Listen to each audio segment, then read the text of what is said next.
Mom's been in an accident and taken to the hospital. Please, take me there. I begged my husband, tears streaming down my face. I had just received a call that my mother was in critical condition, unconscious after a traffic accident. But when I told my husband, he said, "I can't, I'm off on a trip with my colleague," and rejected my pleas. Even as I persisted, he seemed to mock me with a sneer. To me, the trip is more important. Attending someone's bedside is a waste of time. I'm definitely not going. My name is Erica, I'm 29. I married Ken, a year my senior, 2 years ago, and we both work full-time. We met at college. There were many classmates, so it was hard to talk to everyone, but we got closer after sitting next to each other at a party one day. We also discovered we both were only children raised by single mothers after losing our fathers early, which brought us closer quickly. We started going out often, and it naturally led to a relationship. As we both settled into our jobs after graduating from college, Ken proposed. We're both satisfied with our careers, so we haven't thought about children yet. We have talked about buying a house when the time comes. We're currently renting a place, and both of our homes are nearby. Since both of our fathers passed away, our mothers live alone. My mother, Sally, and my mother-in-law, Mary, get along very well. They got along because they were close in age and had raised their children on their own without remarrying. They became friends, often having coffee and traveling together. I was surprised because I never expected them to get so close, but it's great seeing them happy as they seem to have a lot of fun together. Mary treats me well too. However, Ken seems to dislike that Mary prioritizes my mother over him. He has a strong attachment to his mother. Before marriage, I knew he cherished his mother from his behavior. I was also brought up in a single-parent household, so I can understand his feelings. After getting married and starting living together, I saw his true nature. Once, when my mother sent a picture of her having lunch with Mary. The message said, "I'm having lunch with Mary now," and a picture of the two of them smiling was attached, and I remember naturally smiling as well. "Hey, Ken, it looks like your moms are having lunch right now." "Look, they sent me a photo," I said, and showed the image to Ken, who was just at home, but as soon as he saw it, he was in a good mood. It got so bad that I clicked my tongue. "Is this some kind of spite? What did you say?" I didn't know he disliked my mother then. It was true that Ken often didn't talk much in front of his mother, but I thought that was because he was nervous because he had only been married for a short time. I never imagined that he would shun my mother just because she was on good terms with his own mother. Because of that person, my mother has been turning down my invitations to dinner lately. I've been telling her that she has plans with Sally. Don't you know that your mother should be a little more reserved? I had no idea that Ken was thinking such a thing, and I was shocked to hear him say something bad about my mother. My mother-in-law apparently realized early on that Ken hated my mother. Mary realized Ken's feelings early and scolded him during dinner when he was being sarcastic to my mother. "Ken, what's this attitude towards Sally? Stop it." "What's this? Mom always supports this person. You've always said that I'm your precious son. It's funny how you prioritize someone you've recently become friends with over your own son." Ken retorted, saying, "I'm sure not, but to be honest, I couldn't help but think that his obsession with his mother-in-law was abnormal." Later, Mary apologized to me and my mother when Ken wasn't around. "I might have spoiled him too much. I'm sorry." "Mary, there's no need to be worried. I don't either. Ken really loves you." My mother, calm by nature, so she doesn't usually get angry at people. This time as well, she pretended to understand Ken without blaming him, but I quickly realized that she was actually hurt in her heart. Ken's attitude worsened, criticizing my mother every chance he got. He has never openly attacked his mother because his stepmother protects her. However, whenever my mother and mother-in-law seemed to be getting along well, she complained to me, and eventually started saying bad things about my mother on a daily basis. Early in our second year of marriage, we had a huge fight. After the argument, the problem was never resolved, and since then, our relationship became strained, and we spoke less. Lately, Ken's been coming home late and going out alone on weekends. When I asked, he said it's just work and needs to work more time, but something felt off. Even when he said that, I wasn't very convinced and couldn't shake the feeling of discomfort.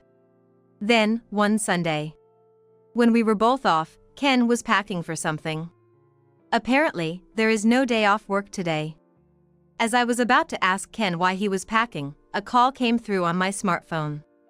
An unknown number displayed on the screen, and with curiosity, I answered only to find out it was the police on the line. They confirmed I was Sally's daughter and then dropped the bombshell. "Your mother has been in a traffic accident." My mind went blank. "My mom!" They told me she had been taken to the hospital in critical condition, unconscious. After getting the hospital's name, my shaking hands managed to end the call. Tears flooded as I struggled to think, but knew I needed to get to the hospital. Without a driver's license, I pleaded with Ken to take me. "Ken, it's awful. Mom's been in an accident. She's at the hospital.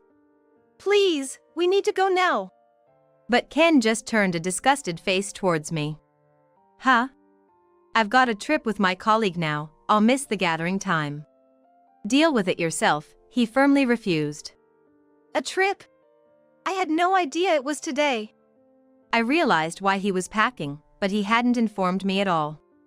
He then floored me by saying the trip was for 2 weeks. "You can't be serious. Mom might." "Quiet down, the trip is more important to me. Besides, your mom's just an unrelated old woman to me. Visiting her would be a waste of time. I'm not going." Ken mocked me with his cruel words. "Get away, I'm busy, and I got a plane to catch," he said, pushing past me, humming as he packed his clothes into his suitcase. Furious, I yelled, "You're the worst. Just do whatever you want," and stormed out to take a taxi to the hospital. Ken left for his trip as planned. He had no idea of the crisis unfolding around me during the trip. I tried calling him repeatedly to no avail, and the 2 weeks passed without any contact. 2 weeks later, Ken came home in high spirits. I greeted him with a cold stare. "I have to go give my mom a souvenir now. I wonder if she's doing well." He cheerfully talked about visiting his mom with souvenirs, but I silently agreed to go with him to his mother's house. On the way, he joyfully talked about the gifts he bought. Not a word about my mom's accident. When they arrived at my in-laws' house, Ken stopped them as they were about to open the front door. "Huh? Why is it locked?" Arriving at a locked front door puzzled him. His mom didn't usually lock it when home. "Is Mom out?" he mumbled. Pushing past him, I used the spare key I had to open the door. "Why do you have the house keys?" Ken looked suspicious, but I didn't respond. Ken, entering before me, tilted his head as he couldn't find his mom. Stopping him from heading to the living room, I directed him. "Not that way. Come this way," I said, leading Ken to another room. The door was open, and inside was a fresh portrait of his mother, Mary. "What? What's going on? What is this?" Holding back anger, I sighed and explained. "Mary passed away while you were on your trip." "The funeral is already over," I said, and Ken glared at me furiously. "Don't joke, this can't be. Why should she die? It was your mother who was supposed to be." I was appalled by his disgraceful outburst, but told him calmly what happened after my mother's accident. "My mom woke up after the accident. She's recovering from a fracture. My mother is still in the hospital, but thankfully, she was alive thanks to the medical team's efforts." Ken, still not understanding, asked, "Then why is my mom?" I struggled to say, "The day your mom fell from the pedestrian bridge, she was on her way to our house." I suggested he had told her about the trip. "You told your mom in advance that you were going on a trip, right?" "Huh? Oh, I did say that. Mary has been distrustful of you lately. She says she hasn't been able to contact you often. That's why I think she was planning on coming to see if you were really going on the trip." When I said that, Ken's eyes widened in surprise. A month ago, Mary told me that she used to hear from Ken almost every day with calls and texts, but recently, the communication had almost stopped. She'd try to call him because of urgent matters, and when he'd call back, he'd say he was busy and hang up quickly. Mary thought maybe Ken was just getting older and not clinging to his mom as much. But she couldn't shake the feeling that Ken was hiding something. That's why, driven by suspicion, she went to check if Ken really was on a company trip at the exact time I received the call about my mom's accident. It turns out that Mary had passed away carrying the souvenirs she bought with my mom on a day trip last month, probably intending to drop by under the pretext of giving us those gifts. I was so distraught that day, I couldn't think of anything but getting to the hospital as quickly as possible, and I didn't have the presence of mind to tell Mary about my mom's accident. Mary had taken the bus to the stop nearest to our apartment and must have been walking the rest from there. There's a pedestrian overpass on the way, and it seems she fell while crossing it. Witnesses say she lost her footing just before reaching the top and tumbled down. An ambulance was called immediately, but she had hit her head hard. And so, Mary was gone. After explaining all this to Ken, I glared at him fiercely. After learning about Mary, I called you so many times. For 2 weeks, no matter how I tried to reach him, Ken never answered his phone or returned my emails.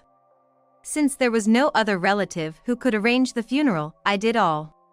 I had to take on that role and managed to get through Mary's funeral while my mom was still in a critical state. These past 2 weeks, you've been ignoring my calls and gallivanting around, right? This whole thing has shown me exactly what kind of person you are. I'm divorcing you. When I declared that, Ken just collapsed to the floor and started bawling. You. How can you talk about divorce right after your mom passed? And I didn't contact you because I was always with my coworkers. I didn't have the time. He blubbered, making excuses. I was getting even angrier. Stop lying.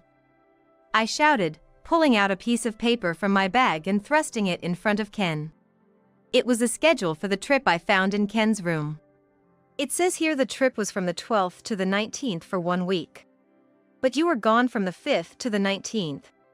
Right before you left, you said the trip was 2 weeks.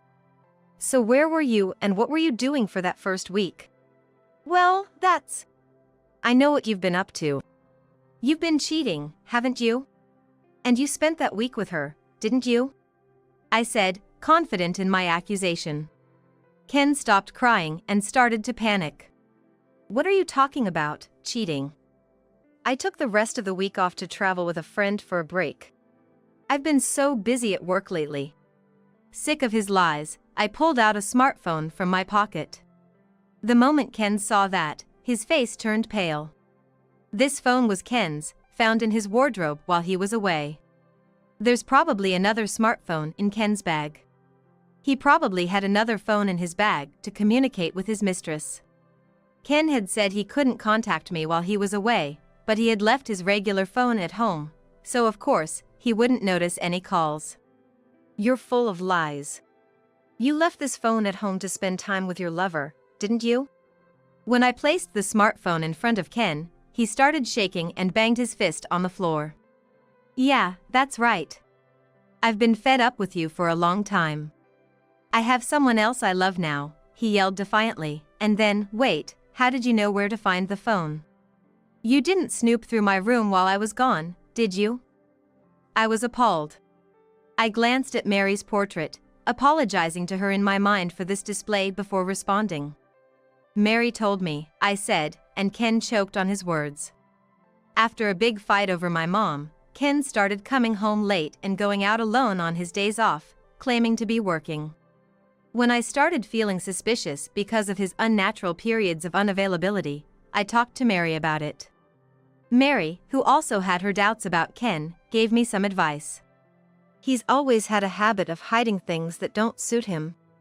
Like a bad test score or a glass that your father cherished that he broke by accident. He used to keep these things carefully in the back of his wardrobe. If there were a bunch of towels in the back of the drawer, I would probably hide them there. After my mother-in-law passed away, I remembered those words and searched in Ken's room, and as expected, I found a smartphone. No way, Mom did that to you. Ken seemed genuinely shocked to find out his beloved mother, Mary, had doubted him.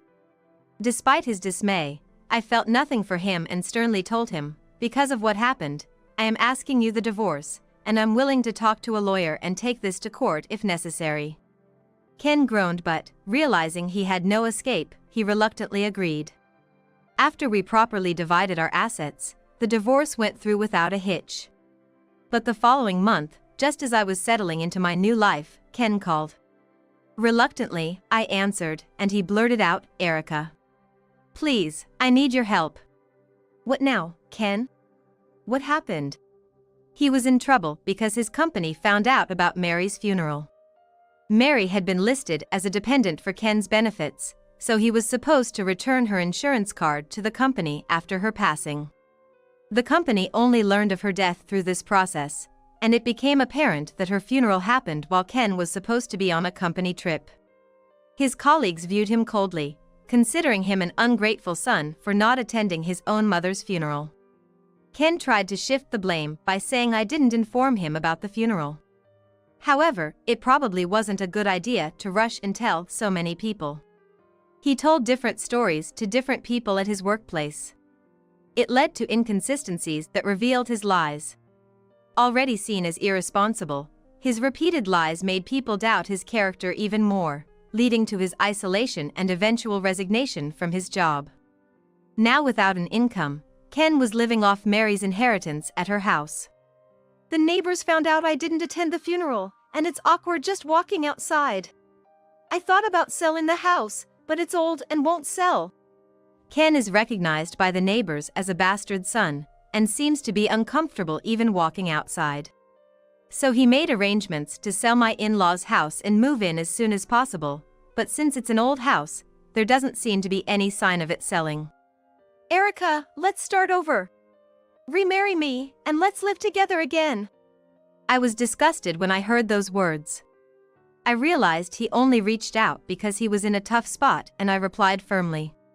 Don't be ridiculous. I want nothing to do with you, especially not a remarriage. I beg you, if you keep this up, I don't know you anymore. You should just live with the person you're cheating on with instead of me. When Ken refused with all his might, he began to mumble something. No, actually, I've already broken up with my partner. He continued to beg, revealing that his affair partner had left him after finding out about Mary's funeral and that he had been married all along. Ken apparently hid the fact that he was married, and was dumped by the woman he was furious with, so he is now alone. I told him coldly, "You got what you deserved. I have no intention of being with someone like you." As I was about to hang up, Ken frantically said, "Wait. If you won't agree to remarry, I'll come to your house and talk directly. You're at your parents' place, right?" I cut him off with a lie, "No, I'm not there," to which he quickly asked, "Then where are you?" "I'm not telling you. And by the way, I've changed jobs, so even if you wait outside my old workplace, it won't do you any good. I've told everyone to call the police if they see you around." I decided to sell my parents' house in order to distance myself from Ken as much as possible due to this incident. However, since my parents' house is quite old, it is unlikely that they will find a buyer. So, with my mother's consent, I turned it into a vacant lot and sold it. Speaking of my mother, she was finally discharged from the hospital recently, but she lost her mother-in-law, who was a dear friend, and she is feeling quite haggard.